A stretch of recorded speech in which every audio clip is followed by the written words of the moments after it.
Tate, welcome to our booth stand on IDS for EDRA Publishing.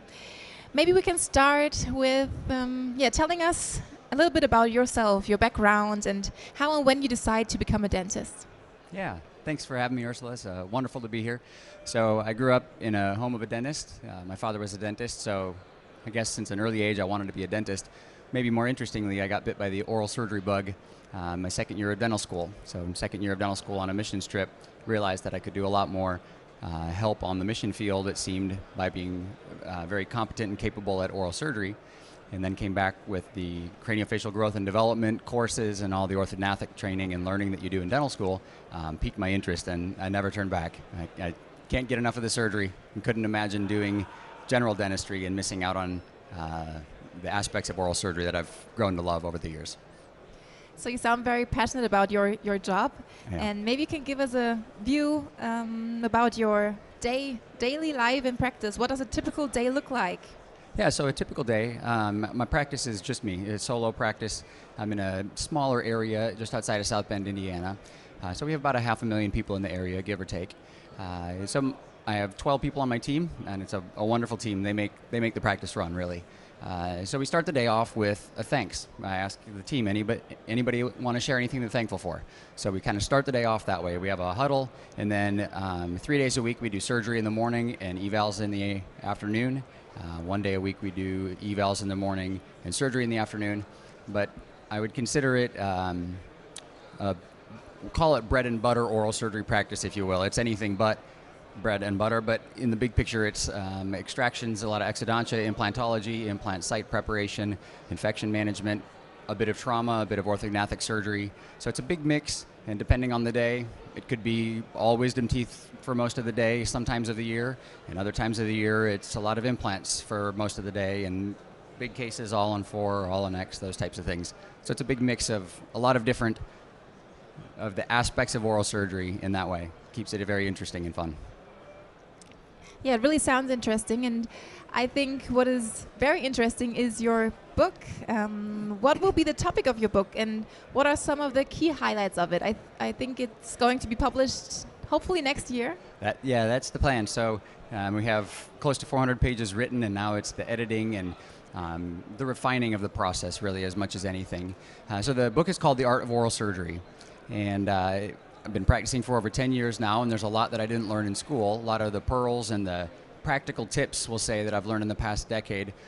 Things that I was maybe sort of taught in dental school, either that was a way that I could learn to do better, or other things that maybe I don't do at all now that we were taught to do in dental school. So kind of in the practice of it, trying to figure out and think about how to teach, how to share what in my busy practice has been efficient and works and is safe, trying to keep folks out of trouble maybe, but as much as anything, it's a book to inspire through art. So it's very surgical, it's very practical and realistic, but it also is combined as the art of oral surgery with quite a number of my own artwork, where I do paintings in the various styles of the masters, where applying Van Gogh's principles in painting to how you perceive an implant to be, and looking at Rothko and applying that to PRF, and doing a number of plays, we'll say, on the great masters and their art,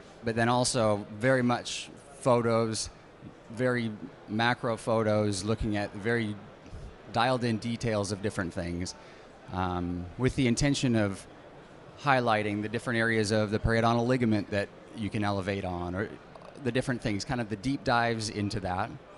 And throughout the book, the backbone of it is healing. And as a surgeon, I don't heal people, they heal themselves. And so it keeps kind of going back to how can we get the patients set up to heal well?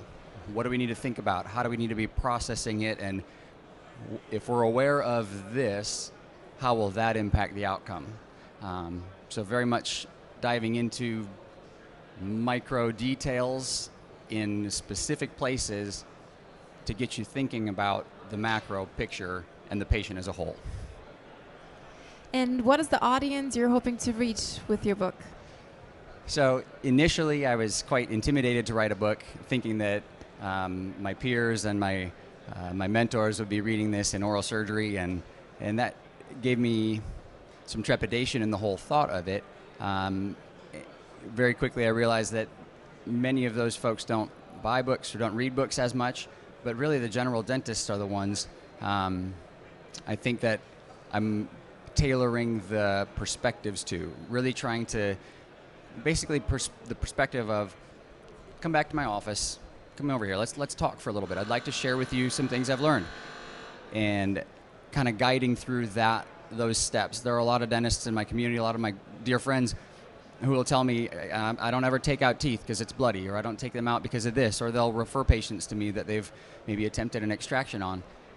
And I really want to help people develop a comfort level with why we do what we do and how we do it, and how that can guide not only the decision making and what to do, but then how to carry it through and see it to the end in the safest way and the best way possible. So really, to answer the question, dentists, whether they've got formal training in oral surgery or not, I think anybody can be hopefully inspired by the thoughts and the aesthetic force of it.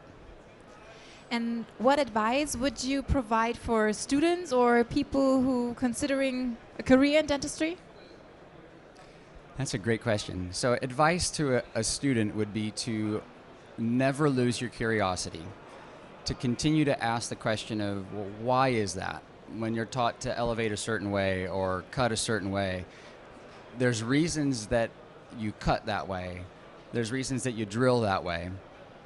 And some of the things that you may be taught or exposed to may have benefits in one way, but drawbacks in another way. And so if we're blindly accepting this is how you do it just to get through school or to get to the next step, boy, there's a tremendous amount of beauty and fascination in all the other aspects of it. So maybe to a certain extent, you have to get from point A to point B.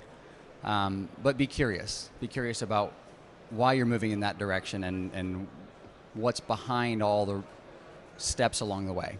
That makes it a lot more fun too. And finally, what or who are you looking forward to see on IDS? So here at IDS, I've developed some good friends that I'm getting to meet with, the Edra family, Giorgio and Tommaso and Paola. Certainly it's been lovely. Yeah, cheers. Been lovely hanging with them, and some other friends from around the world. Different colleagues that think very similarly, but on a parallel path. Their brains work the same way, but they see it in a different way. They've got a different experience, different exposures, and that's, I guess that's a playground for the brain that's curious and interested in what's out there and how to do things. And so this place is incredible for brilliant minds that seem to be trying their hardest to do the best to improve what we do, and it's really pretty fascinating. Thank you so much for your time. And thank you, Ursula. It was a pleasure. Thank you.